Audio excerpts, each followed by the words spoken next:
Hello Game Boys and Game Girls, I'm the Game Boy Guru, and welcome to a new series I'm starting called Cleaning Carts. This will be a vlog series where I just kind of talk to you via my webcam here while I am cleaning some cartridges, specifically taking these apart and cleaning the contacts so that when I actually put them in one of my various Game Boy consoles, they work good and, or I should say work well, and I don't have issues with them and they don't dirty the Game Boy contacts. I'm also going to be doing this thing where I have some labels that I'm going to be putting on, and so these will be going on kind of the top of the cartridge here on the end there, so that for the drawer system that I'm using to store all my carts, I can actually see what they are just at a glance. And so I'm looking forward to giving that a try and doing that, because once I start building out the shelving that I'm going to use for my Game Boy games, hopefully I'll be able to then store them on their side like this, so that then the end label shows up on the side and I can just kind of pick them up at a glance.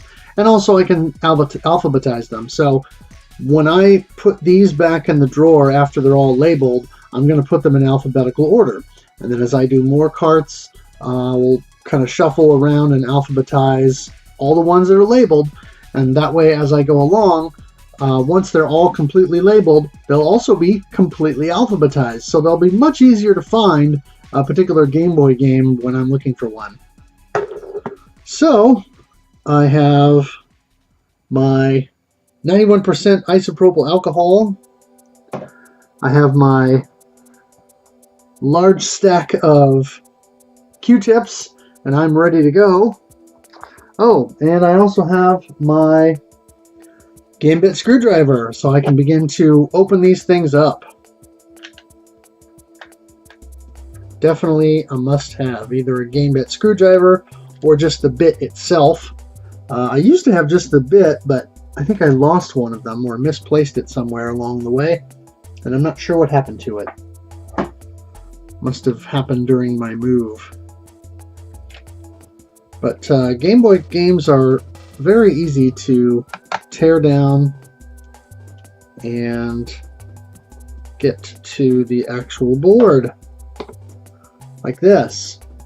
And you can kind of see I don't know how well the camera will pick it up, but the contacts are kind of dirty there. So definitely needs a little bit of an alcohol bath. And I'll just quickly go over how to do that. Most of you probably already know, but in case you don't or need a refresher, you dip your Q-tip in alcohol, and on the Game Boy, the contacts are only on one side. They're not on both like on an NES or Sega Genesis or Super NES cart. And so you just kind of gently rub over the gold contacts with your alcohol dipped side of your Q-tip to kind of gently scrub away any dirt or grime that's on there. And you can see that's kind of dirty. So then I'll use the dry side here to gently scrub off the alcohol and pick up any other loose dirt or grime. Any junk that's on there.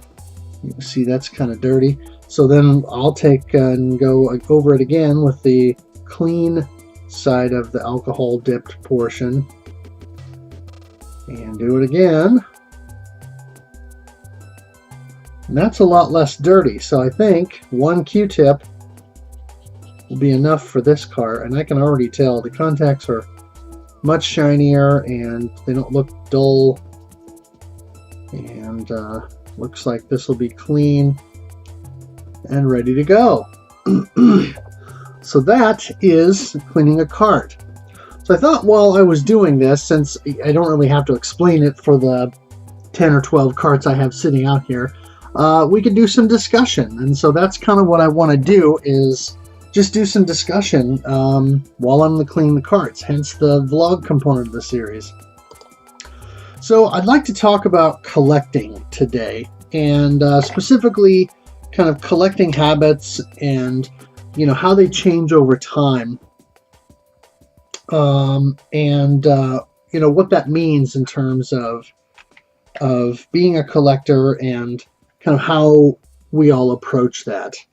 When I started buying games way back when I sold off my original Game Boy and I bought my Sega Genesis, of course I was in junior high then. I could only afford to get one game at a time, or a couple of games. I think we bought 2 or 3 games when I first bought the Genesis.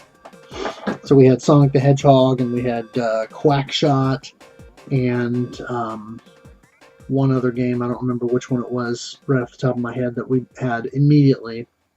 But we only had a handful of games, and so when I bought games, the only reason I bought them was to play them. And that was still at a point where I was not collecting necessarily, but I was buying games and then playing them, and then if it was a game that I liked enough that I knew I wanted to go back to, I would hold on to it. Because it's something that, I'm going to go play again. Whereas with something that I was either frustrated with or didn't think I was ever going to go back to it, mostly games that I would get frustrated with and would feel like, oh, this is too hard, or I just don't like this very well, then it's something that I would sell off and would get rid of. And so, unfortunately, I did that for a little bit and got rid of some games that I wound up buying again years later because I wanted them back in my collection. Both just because of the nostalgia value, but then also because of the collector in me wanting to kind of get back what I had. Unfortunately, the biggest problem with that, with Game Boy collecting specifically, is I had a complete in box copy of Kid Icarus of Myths and Monsters that I bought, and that was one of the things that I sold off when I sold all my Game Boy stuff to get my Sega Genesis. And now, complete in box copy, the last place I saw one that had one for sale in reasonably good condition, they wanted $90 for it. And of course, I'm not about to pay $90 for a Game Boy game that originally retailed for $30 and probably sold relatively well. Kid Icarus wasn't a super huge franchise, but it certainly was one that was well enough known in Nintendo circles, and certainly at that point, it wasn't the Game Boy. When the game launched on the Game Boy, it wasn't so far removed from when the original Black Box NES Kid Icarus game came out that there would be no name recognition. I think it's maybe more surprising that all these years later, when Kid Icarus Uprising came out, that it had as much hype and as much name recognition as it did. Sure, there's a Smash Brothers component to that, but certainly the game got a lot more attention than perhaps it would have otherwise. Oh, I gotta try and fix this label here. It's a little bit crooked, and what I'm trying to do is to get it on the back portion of the cartridge so that it's not sticking over the seam, so to speak, between the front and back halves. And so there you go, Mega Man 2. This is my first officially end labeled and cleaned Game Boy cartridge for the episode. But yeah, Kid Icarus of Myths and Monsters is one of those things that I regret selling off. Now, in the Genesis era, when I finished Toki going ape spit, I had some difficulty with it. I'm not sure why, because I went back and since I bought it here back a couple of years ago, I went back and played it again. I didn't beat it, but I sat down and played it, and within 10 or 15 minutes, I was already 4 or 5 levels in. And I don't remember getting that far within the first few weeks of playing it as a kid. And I don't know if some of that is just remembering how to play it, or just because maybe I'm better at some of these games now than I was. But I remember the game being a lot more difficult as a kid than what it actually is, or what I'm seeing, I guess, is my perception of it as an adult. So it's kind of an odd thing. The other Genesis game that I know I sold off and kind of later regretted it, even though I think the general consensus is that it's not fantastic, is Fantasia.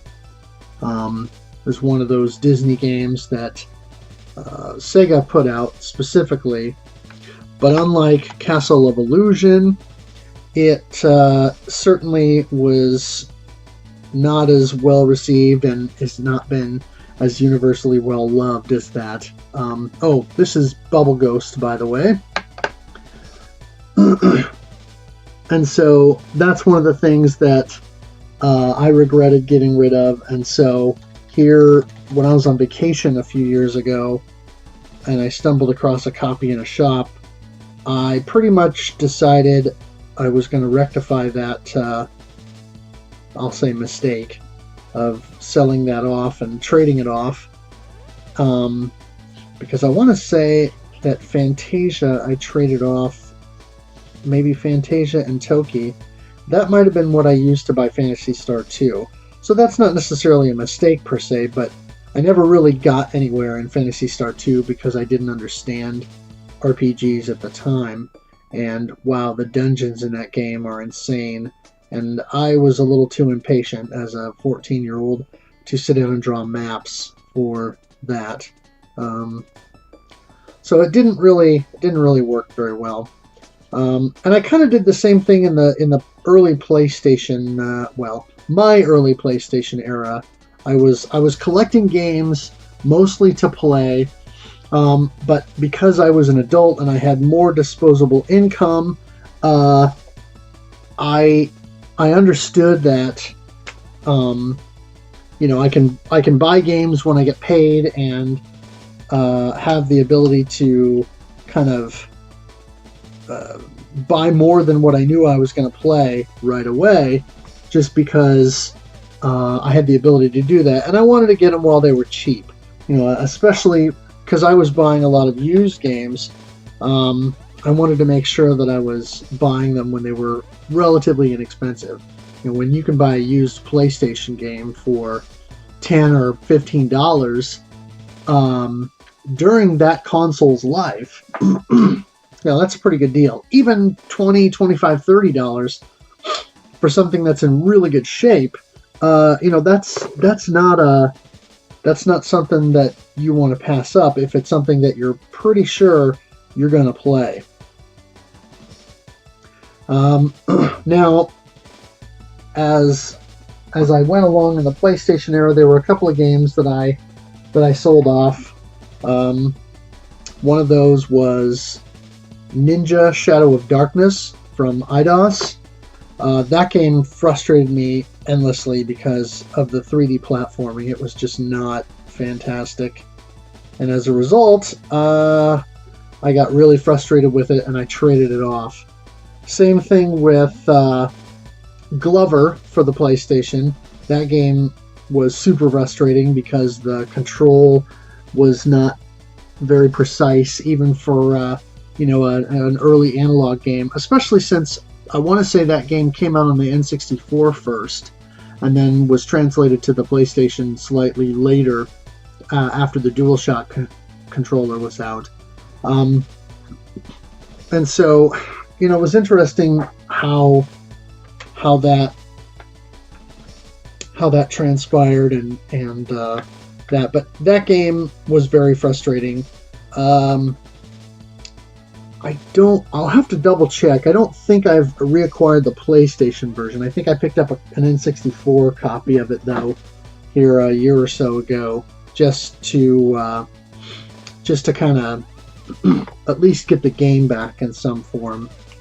And my guess would be the N64 version is probably the better or more definitive version anyway.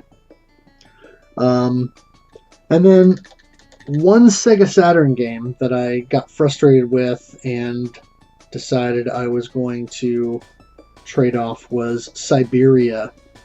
And not the recent series of Siberia games that started out on the Xbox and that, but CY instead of SY.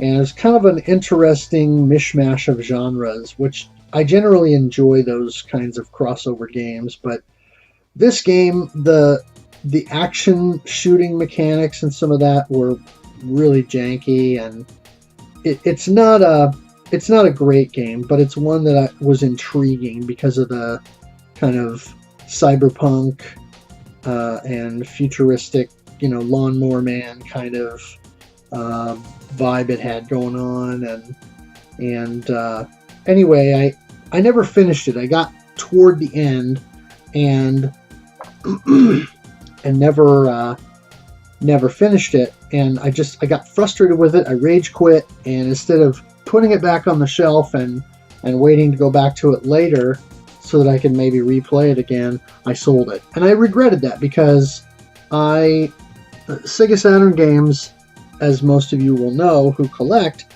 they're a lot more expensive now than they were 20 years ago when I started buying this stuff. All of it's much more expensive now. There are a few exceptions, but most of these games are far more expensive. So I was thankful that I stumbled across a copy of Siberia at a shop here year and a half ago, something like that, and was able to pick it back up for, I think, $15.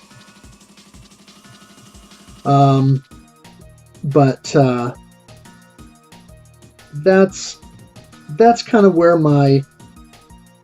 shortly after that is where my collecting habits changed, from just buying games that I knew I wanted to play to buying games that I knew I wanted to play and then buying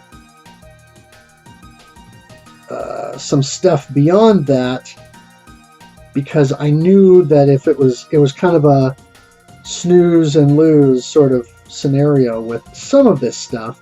And so I started to buy some games strictly because I knew that if I didn't buy them now, I would probably regret it later if it was something that was at least reasonably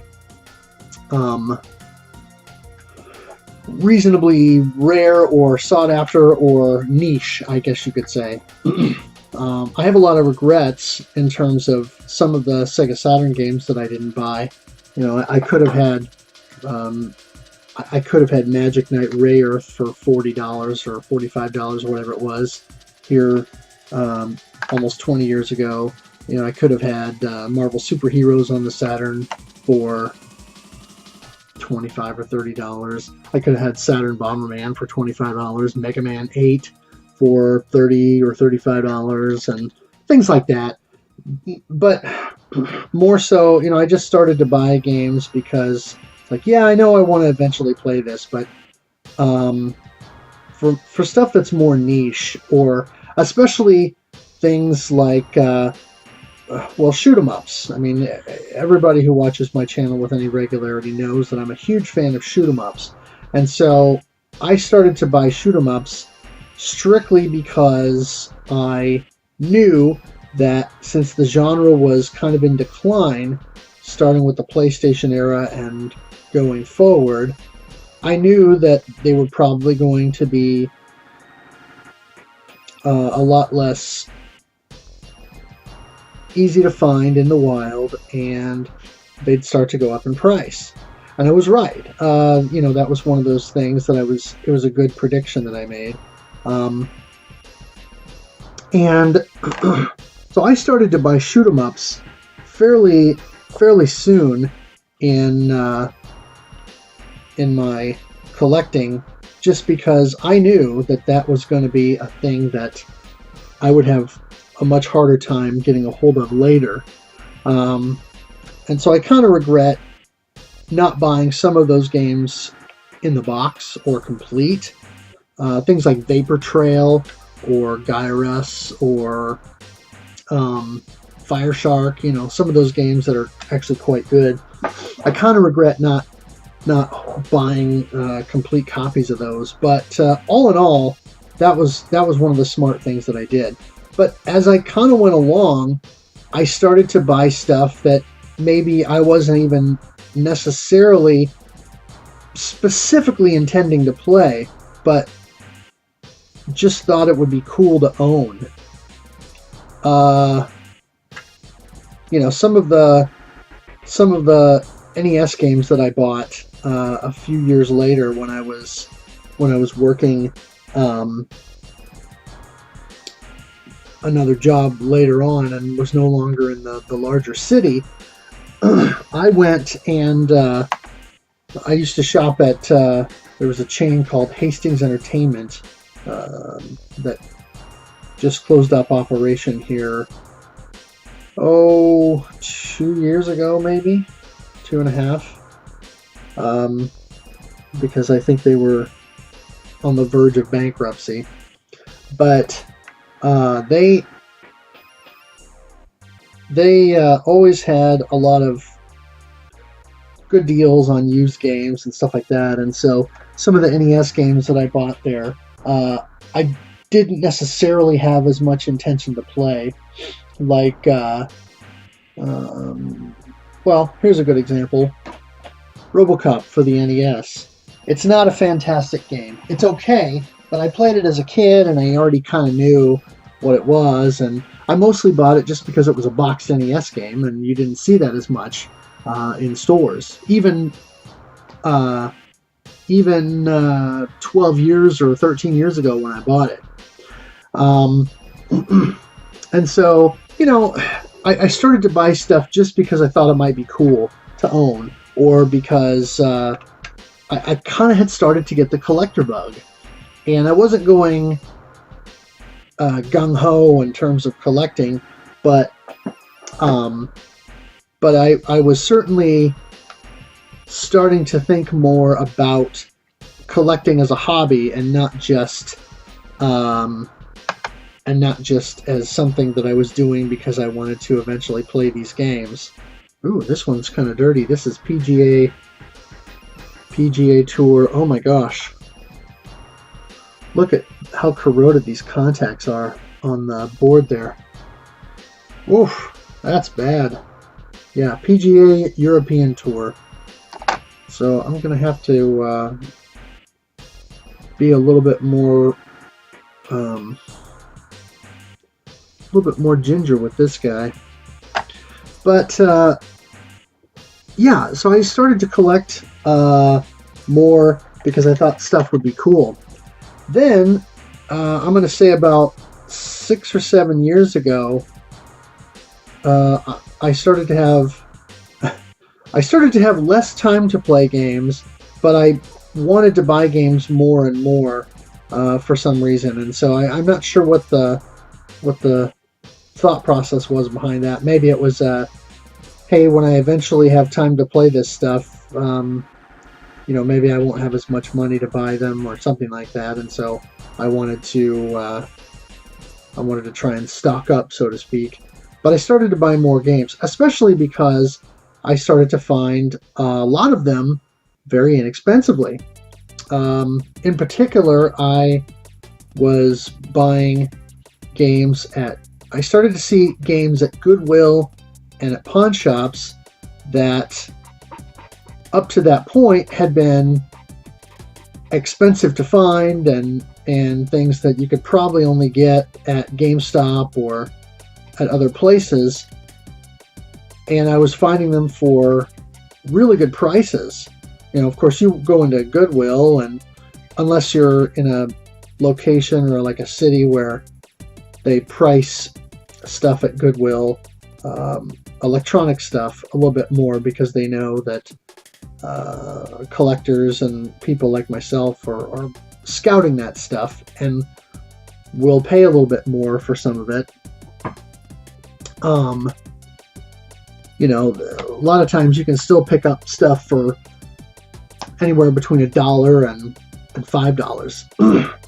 And overall, you know, that's still a pretty good deal for most used games, unless they're completely terrible. So I started to buy up almost everything I could get my hands on, minus sports games. I didn't really go for sports games, other than a handful. You know, like I bought a few complete in box Sega Genesis sports games just because they were complete in box. Things like NHL 94 or you know, a couple of basketball games and one of the football games. So I bought some of that stuff on Sega Genesis at Goodwill, but I really just started to buy up games because I knew that at that point, as a collector, not only could I get some of these games now when they were actually cheap, but I may miss my window if I didn't buy them. And there may be fewer opportunities for me to pick up some of this stuff down the line, especially some of the, I'll say, AAA experiences and things like that I otherwise may not have purchased myself, just because I wouldn't have spent the money to buy them full price. Now, having said that, I have discovered a few things that way that I've gone back and played that I actually really enjoyed. Games that I might not have played otherwise. A really good example of that is Medal of Honor European Assault. I bought that game from a Goodwill. It was probably $3 or what have you, and I brought it home, and it was probably months after I bought it, but on a whim, I just decided to put that in my PlayStation 2 and mess around with it one afternoon, and I found myself really enjoying it. Now, I've got a little bit of incentive for that because both of my grandfathers served in World War II, but the game itself was compelling enough, between the kind of the story woven in and the gameplay was solid, and so it hooked me, and I ended up playing quite a bit. I never finished it because the final mission in that game is difficult. I can get to the end, but for some reason I can't quite take out all the soldiers in the final area before the time limit runs out and the evil Nazi guy launches the rocket that goes to poison a bunch of villages or what have you. And so I've never been able to finish the game and, you know, complete it proper. But that's a good example of just buying those things, and from there I also started to to buy up stuff just because I knew, again, that it was going to be rare. So things like limited run is a perfect example. I'm buying some limited run stuff now.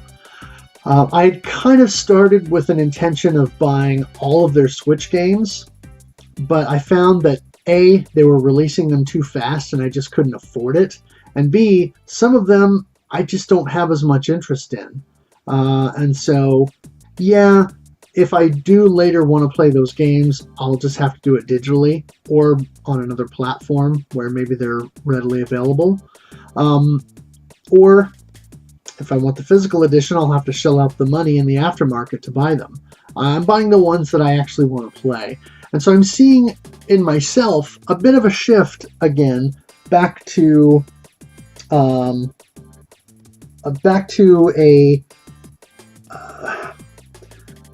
I'm not shifting completely back to only collecting what I want to play, but I'm scaling back. And I'm doing that for a number of reasons. Number one, this game room here, I only have a limited amount of space, and once I can redo my shelving, that'll change somewhat, but it's still it's still a finite amount of space that I have to store this stuff. 2, I'm reaching a point where I've already picked up a bunch of stuff that that I want to play, and a lot of the collecting that I'm doing now, in terms of the last couple of generations, since that's the stuff that's cheap, that stuff I'm still able to pick up on the cheap here and there, but not all of it is dirt cheap, and the stuff that's not, I'm kind of hesitant to pick up because I want to make sure that I actually want to play it before I invest, $20, $30, $40 on something from a PlayStation 3 or Xbox 360 game or something like that. And I did that recently with Death Smiles, but it was $50, and it was the limited edition that comes with the CD soundtrack and the faceplate that would go on the older models of Xbox 360. And it was also still sealed in the plastic. And I haven't broken the plastic on that yet because I'm not ready to play it. So I'm going to leave it still in the plastic until I'm ready to do that. Not because I'm a sealed game collector, because I'm not, but because I want to make sure that in the off chance that I have to sell it or what have you, that I'll have the opportunity to do that. I have no plans to do that, but I don't want to rule it out if it becomes a situation, because my financial situation has changed too. I don't have the same amount of disposable income now this year, since I moved to my new place and for the new job, than I did last year or the year before, where I had a lot more disposable income to play with, which is why you saw a lot more frequent collection videos and pickups videos and stuff from me than you have this year, and why I've slowed down to only doing basically one video a month for all my pickups and arrivals. So it's a different landscape for me, and also because the collecting landscape is different. It's still possible to get some good deals at pawn shops and Goodwill and stuff here in the new area that I'm in, but it's a much bigger market. There's a local retro collecting group here and retro gaming group, and so I'm a member of that, but it's there's a lot more fish in the sea, so to speak. In the area that I was in before, there were a handful of collectors. Most of them didn't go to Goodwill or to the pawn shops, and so I kind of had my pick of that stuff. And I generally still do. When I go back and go to those stores, when there's stuff there, I always seem to be able to pick it up. So, that's another change, of course, and so I think a lot of it depends on how much time you have to play games, what games you play, what kind of disposable income you have, and how much of the hobby you wanna be engaged with. So there are a lot of factors, and so I'm curious to hear from some of you as to how your collecting habits have changed over time, and what kinds of things you've changed in terms of how you collect. Do you collect to play, or do you collect because it's fun to collect, etc. Which kind of leads me, is a nice segue into another topic, I guess, is what are the reasons that you guys collect? I know there are some people, if you get on Facebook and you look at some of the game collecting groups and that kind of a thing, and you get these posts where somebody will post this picture of some relatively rare game or something that at least has a decent monetary value, and they'll have a whole stack of stuff, and they'll post something like, got all this for $25, did I do good? generally speaking, knowing full well that they did really well, and they're just looking for kudos, and they're just posting it as a status symbol. I find that to be a little bit annoying, but hey, if that's how you want to do it, and that's why you want to collect games, obviously I can't stop you. I'm not going to hold it against you. I'm just going to say that you're kind of taking up and driving the price up of some games by pulling them out of the market that are games that people actually want to play and things like that, and or collectors who are invested in the hobby more so than just looking for it as a status symbol, so to speak, or would be missing out on. I know there are folks who simply collect to play. They're not looking for bragging rights, or it's not a status symbol for them, or what have you. And that's cool. That's I think that's probably a good way to do it in a lot of ways, because you're not going out and you're not spending a whole bunch of money on something that is going to sit on the shelf and never get used. Some people collect as an investment, and there's an element of that here with me. I'm not buying all this stuff so that I can turn around and sell it. I enjoy the collection aspect of it, and I enjoy coming into the game room here and looking at the shelves and seeing stuff, and then having all this choice. So when I want to play something random and I don't have something else already picked out, I can walk up to any shelf for any of the consoles that I own and pick any game. And that's kind of a cool feeling to be able to do that and to have that level of choice. Now, of course, at some level that can lead to choice paralysis, where you have so much choice that you don't know what to pick. But at the same time, it's still a cool thing to be able to have your pick from any of this stuff, across multiple genres and multiple consoles and all of that. And so it's still, I think, worth pursuing a diverse collection of games, even dabbling in some genres that you aren't necessarily as big a fan of. Ooh, here we go. Kirby's Dream Land 2. This one's got a battery, and this is a little bit grungy, so I'm going to have to go over this one a little bit more, because it looks like maybe, I don't know if this is coffee or what this is, or cigarette smoke residue. Gross. But yeah, I think having more in your collection than what you can play is not necessarily a bad thing, because at least it gives you the opportunity to choose. You're not just arbitrarily playing a game because, oh, this is the only game I have that I haven't played yet. Kind of like when a lot of us were kids and we only had one or two games at a time that we were able to play. It's we have a lot more options now between Steam and physical collecting and emulation and all these different avenues for playing games. There's a lot of choice, and I think that's pretty awesome to have a lot of opportunities.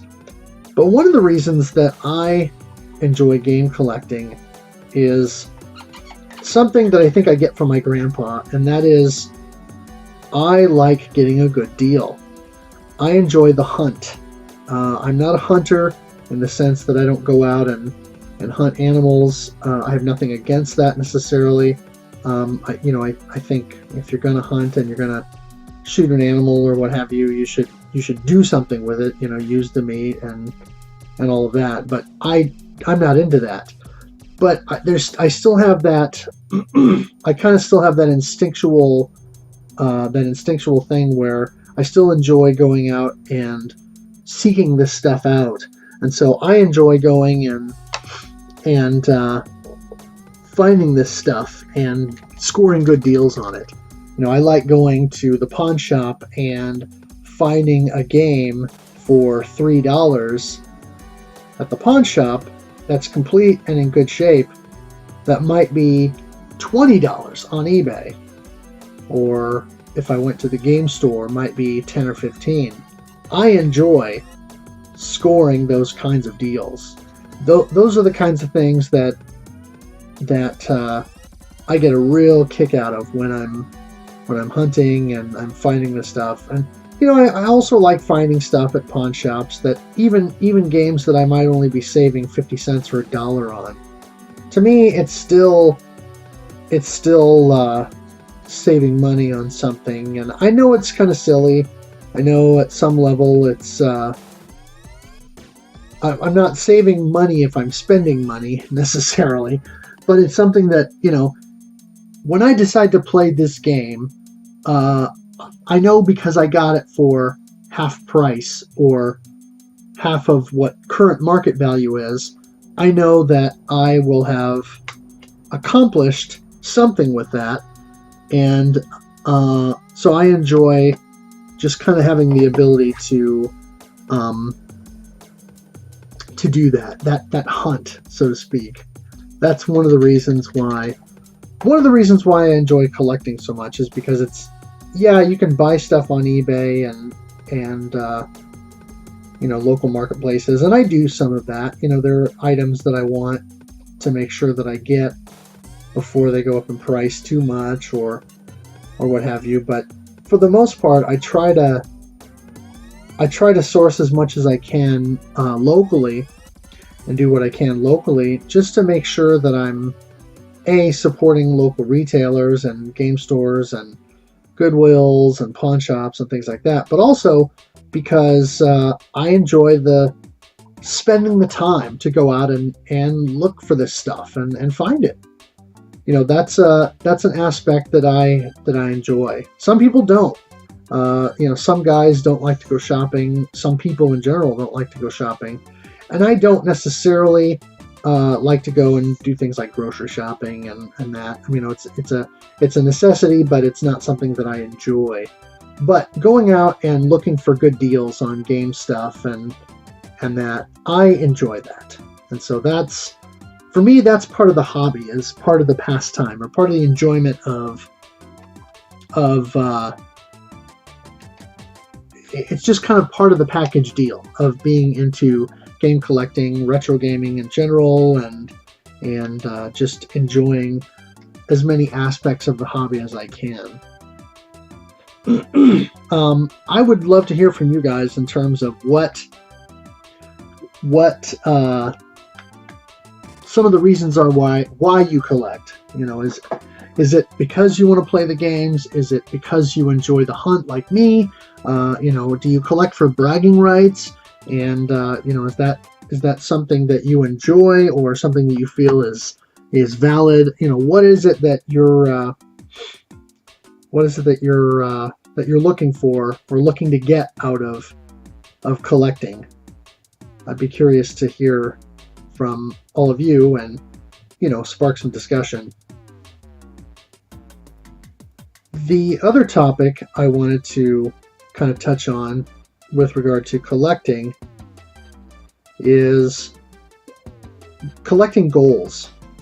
For those of you who are a little bit more hardcore into the collecting aspect, most of us have some kind of collection goal or goals that we're working toward. Those of you who watch my channel and know about what I've been doing here, you'll already know that I'm working my way toward a full set of US Game Boy games like this, and that's one of the things that I'm trying to amass, is all the carts. A lot of you who watch will also be aware that I'm also looking for a complete PSP set. And by complete, and I'll say a complete US PSP set. And I'll qualify that by saying I'm looking for games, not necessarily UMD movies. I have collected a bunch, but I'm not necessarily looking for a full set of UMD movies.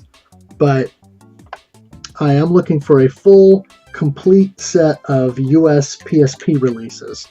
And that includes all variants and complete in box as much as possible. It also includes all of the dual packs and then any limited or special editions that I can find. And so, just by way of example, I have 3 copies of Ape Escape on the Loose for PSP. I have the standard black box copy, I have the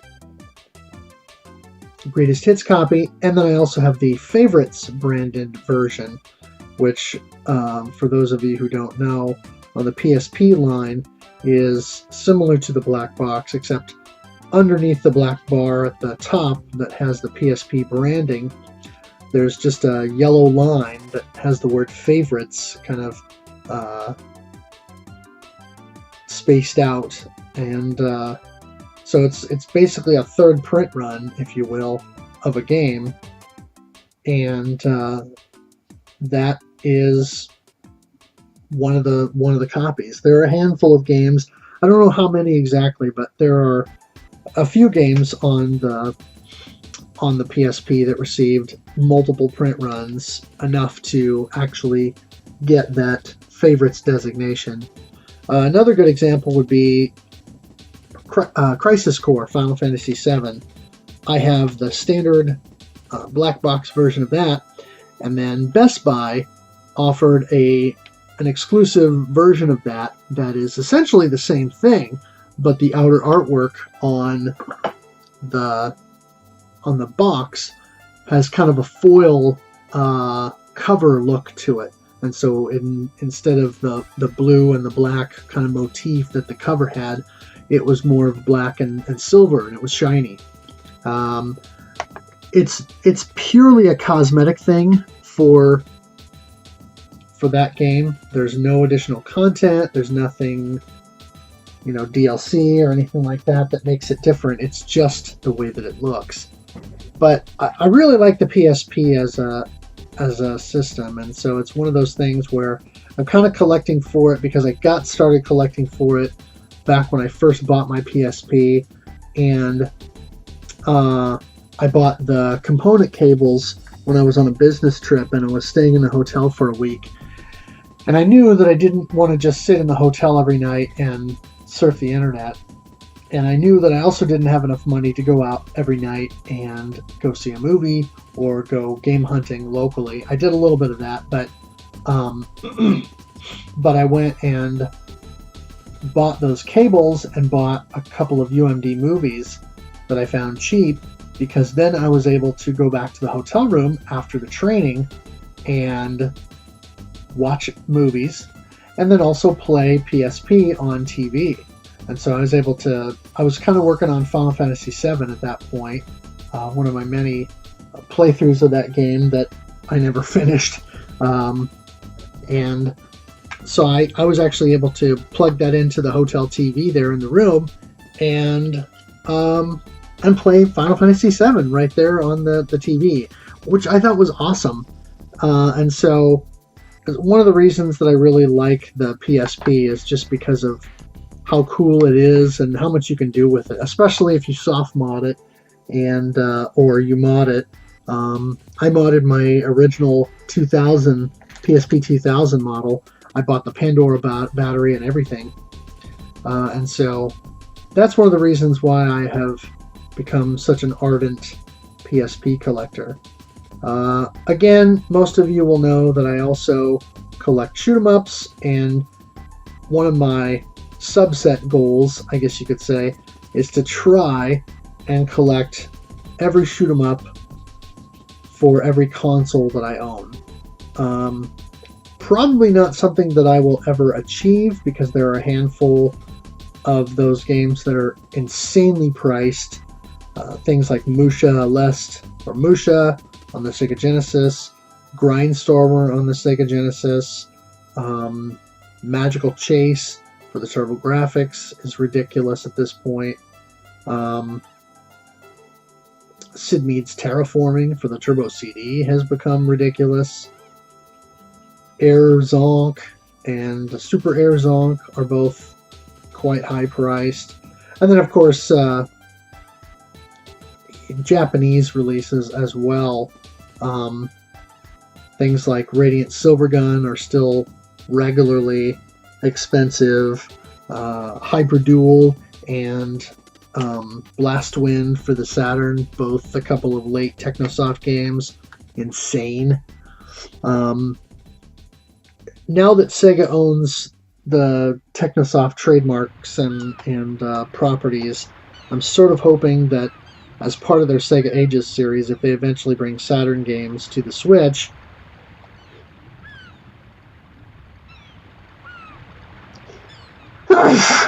excuse me, that they eventually port those, or even the arcade ports, because I think both of those were in the arcade first. That would be excellent if they eventually would see fit to do that and put those out on the eShop. Even if they never come out physically, it would be nice to be able to legally play those and not have to resort to either MAME emulation or trying to score an ISO online to burn to a disc and play on a Saturn. You know, I'm not necessarily opposed to those things because nobody's making money on those things anymore. You know, it's a bit of a gray area, but it's one of those things that it doesn't bother me that much because people are going to do it anyway, and no one is necessarily losing money on it. But yeah, I'm working toward a full set of shoot 'em ups for all consoles that I own. I'm not necessarily wanting to get shoot 'em ups for some of the more niche systems that I don't own already. A good example of that would be something like Judgment Silver Sword for the WonderSwan Color, or whatever it is. That game has become ridiculously expensive, and now you can buy a retooled version of that on Steam for just a few bucks. So just for playing the game, I can do that on the cheap and legally, and somebody actually makes money on it. Hopefully the whoever the copyright holder is, if not the original company, at least it's someone that has paid for the rights to administrate that property. But that's a good example of one that I don't plan on ever pursuing. At this point, I have no plans to get a WonderSwan. I know it's a handheld game system, and that's kind of my thing with my whole Game Boy thing, but that's not one that really made an impact here in the U.S. In fact, I don't know that the WonderSwan ever even got a U.S. release. The Neo Geo Pocket and Pocket Color did, but I don't think the WonderSwan ever actually hit our shores here, which is kind of too bad because it was a good system from what I understand, and it was the final product designed by Game Boy designer Gunpei Yokoi. So it's a bit of a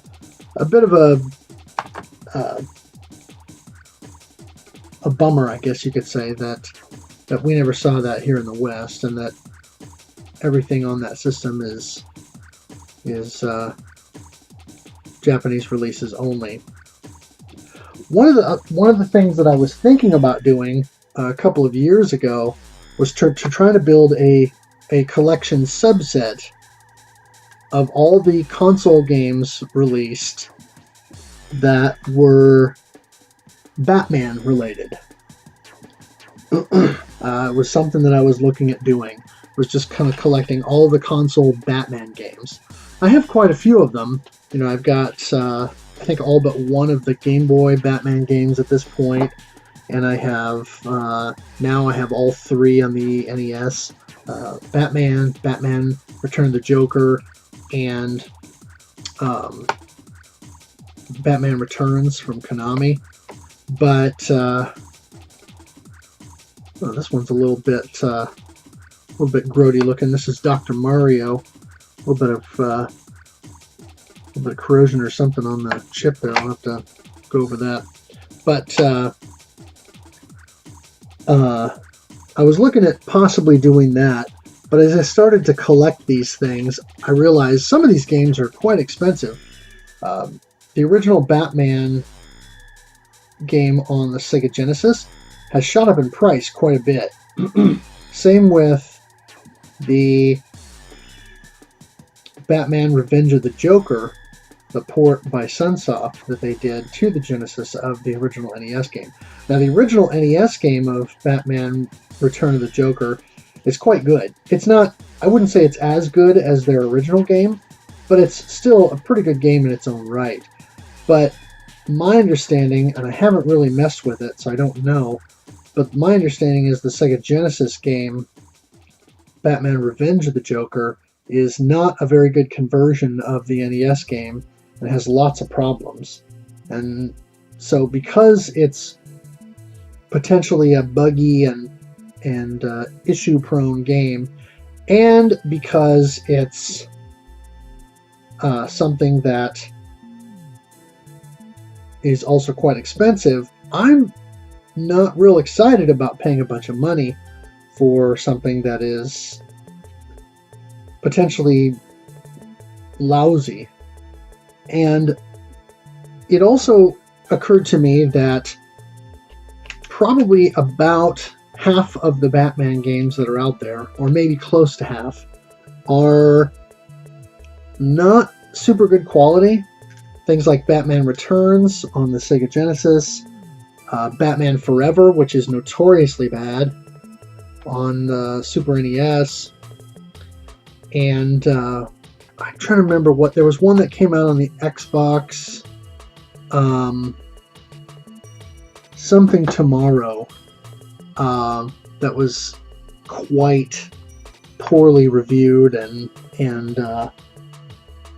is pretty well hated, except for folks that kind of revel in bad games, that sort of thing. Dark Tomorrow, I think it is what it was. Batman Dark Tomorrow, that just got scathing reviews, and people basically said it was garbage. And so anyway, you know, I thought about collecting a Batman subset, but now at this point I'm not entirely sure I want to do that.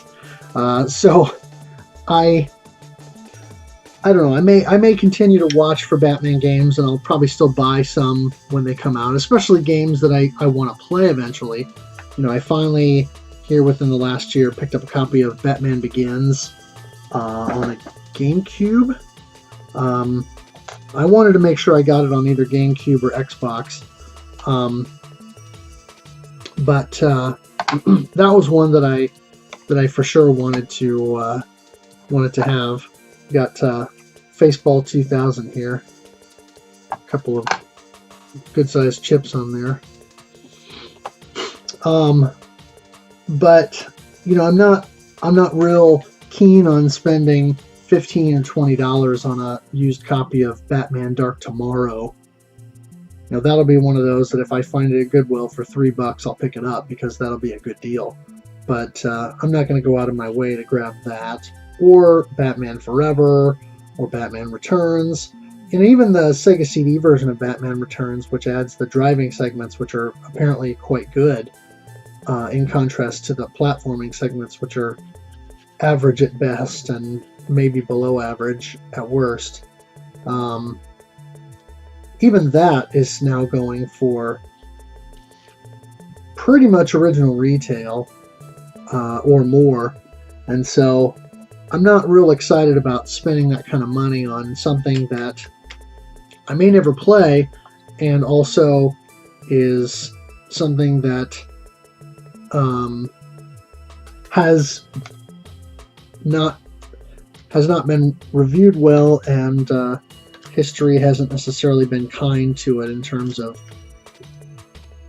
going back retrospectively and looking at it now from today's perspective and kind of a modern game design perspective, because there are a lot of games from my childhood that I go back and I look at and I still love and I still have nostalgia for and I still enjoy playing, even though I know objectively they have issues and are not perfect by any stretch. And so I guess that's one thing that I would like to hear from you guys is, what are your collecting goals? What kinds of what kind of collection are you trying to build? You know, are you, as I said before, are you building just a collection of games that you want to play, or are you building out something because you enjoy a particular genre, like me with shoot 'em ups? Or are you building out a collection of stuff because you like a particular developer, or you're loyal to a particular brand? You know, or are you still a Nintendo kid or a Sega kid at heart? Or did you grow up during the PlayStation era and you're really into that, or what have you? You know, I'm curious to know what kind of collection you're building, or what kind of things are you buying, or do you collect at all? Is that something you're even interested in? You know, do you buy games just so that they sit on the shelf, or do you buy a game, play it, and then trade it off? Or are you collecting digitally? You know, are you kind of doing the Steam thing, or only buying stuff on the digital marketplaces in order to have stuff and play stuff, especially now with PSN, where PSN or games with gold on Xbox, where you can get free games just by virtue of having their subscription service. Things like Steam sales, where you can buy this game or that game for $2 or whatever it is, and get something for next to nothing. Or fun things like the Humble Bundle, so that you can get these games for dirt cheap and you know, support some kind of charity or a good cause in the process. You know, I'd be curious to know what everyone's doing as far as collecting. You know, are there any goals or subsets you're looking toward, or anything like that? So let me know in the comment section below, if you would, what kind of things that you're doing in terms of collecting, and what are you collecting toward? You know, is there an end to your collecting that you're working toward, or is collecting in and of itself the goal? You know, is it's just kind of at a meta level, is that something that you're doing just for the sake of enjoying it? That was Gremlins 2, by the way, and that was my last card. So that's all I have for you this time. I hope you didn't mind me rambling so much and kind of sharing some of my collector life story with you. Next time I plan on doing a completely different topic, talking about something else, so I'll come up with that. Make sure you follow me on Twitter at GameBoyGuru. I'll have a link in the description below to my blog, where you can check out my Game Boy reviews, and those I base my dramatic reading series of videos on. I'll also have a link in the description below to Nira and his channel. He provided the Super Mario Land overworld music that you hear at the start of all my videos, and he's got a bunch of other great chiptune and game music covers as well, so make sure you go check that out. If you like this video, give it a thumbs up and let me know that you want to see more of these vlog entries. This one's a bit long, so I'll have to make a decision of whether I want to go this long for future entries or not. But let me know and tell me in the comments what you think of this. And also consider subscribing so that you can see more of my content pop up in your feed. As always, thanks for watching, thanks for playing, and game on.